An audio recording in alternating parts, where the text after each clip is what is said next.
नमस्कार दोस्तों, मैं हूं गरिमा और हाजिर हूं एक बार फिर से आपके बीच। आपका बहुत बहुत स्वागत है हमारे डिजिटल प्लेटफॉर्म पे। आज हम बात कर रहे हैं उस सवाल की जो इस वक्त देश के करोड़ों केंद्रीय कर्मचारियों और पेंशन भोगियों की नींदें उड़ाया हुआ है। सवाल बेहद ही सीधा है दोस्तों, लेकिन इसका जो जवाब है वो उतना ही धुंधला है कि क्या केंद्र सरकार 1 जनवरी 2026 से 8वें वेतन आयोग का एरियर देगी या फिर नहीं। वजह भी बेहद साफ है। 7वें वेतन आयोग का 10 साल का जो कार्यकाल है दोस्तों, अब वो अपने अंतिम पड़ाव पर पहुंच चुका है और इसी महीने उसका तय समय पूरा हो रहा है। ऐसे में स्वाभाविक है कि कर्मचारियों की निगाहें अब पूरी तरह 8वें वेतन आयोग पर टिक चुकी हैं। आपको बताते चले दोस्तों कि 7वें वेतन आयोग साल 2016 में लागू किया गया था और उसी समय ये तय कर दिया गया था कि इसका कार्यकाल जो है वो 10 साल का होगा।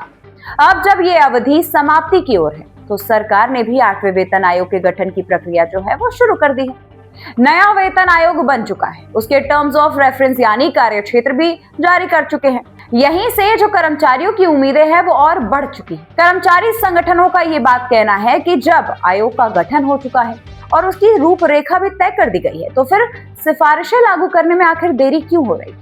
कर्मचारी संगठन लगातार ये मांग उठा रहे हैं कि जैसे पहले के वेतन आयोग में किया गया था उसी तरह 8वें वेतन आयोग की सिफारिशें भी 1 जनवरी 2026 से लागू की जाए और उसी तारीख से एरियर का भी भुगतान किया जाए। कर्मचारियों का तर्क है कि महंगाई लगातार बढ़ रही है, जीवन यापन की लागत बढ़ चुकी है। ऐसे में वेतन संशोधन में देरी सीधे तौर पर कर्मचारियों और पेंशन भोगियों पर आर्थिक दबाव बढ़ा रही है। हालांकि सरकार की तरफ से अब तक इस मुद्दे पर कोई भी साफ और लिखित ऐलान नहीं हुआ है दोस्तों।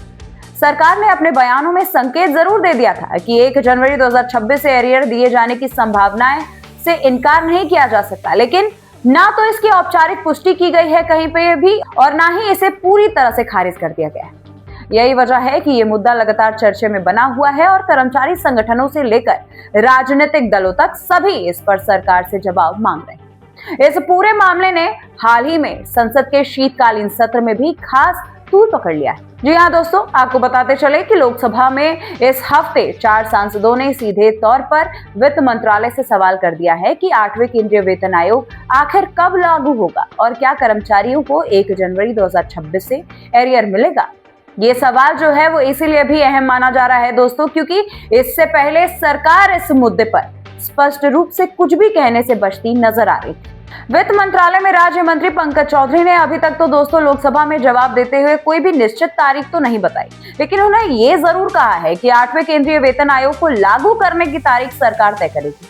उन्होंने ये भी साफ कर दिया है कि सरकार 8वें वेतन आयोग की स्वीकृति सिफारिशों को लागू करने के लिए आवश्यक वित्तीय संशोधन की व्यवस्था करेगी। हालांकि मंत्री के इस जवाब में भी वही पुराना असमंजस बना हुआ है, यानी कि सस्पेंस जो है वो बना हुआ है। उन्होंने ना तो एरियर की तारीख को नकारा है और ना ही इसकी साफ पुष्टि की है। इस वजह से जो कंफ्यूजन है और जो सस्पेंस है वो और बढ़ता जा रहा है। मंत्री के जवाब के बाद कर्मचारी संगठनों की जो चिंता है वो और बढ़ गई है क्योंकि अब भी तस्वीरें पूरी तरह से साफ नहीं दिखाई दे रही। कर्मचारियों को डर है कि कहीं ऐसा ना हो कि वेतन आयोग तो लागू हो जाए लेकिन एरियर को लेकर के एक लंबा इंतजार उन्हें करना पड़े।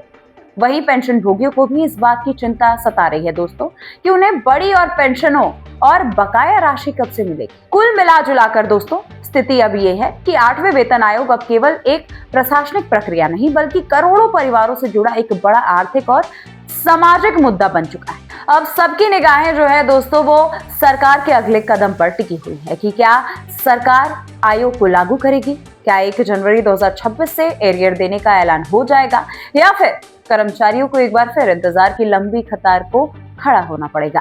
फिलहाल सरकार के संकेत उम्मीद तो जरूर लगा रहे हैं, लेकिन जब तक आधिकारिक अधिसूचना जारी नहीं होती है दोस्तों तब तक ये सवाल बना रहेगा कि 8वें वेतन आयोग का फायदा कर्मचारियों और पेंशन भोगियों को आखिर कब और किस तारीख से मिलेगा।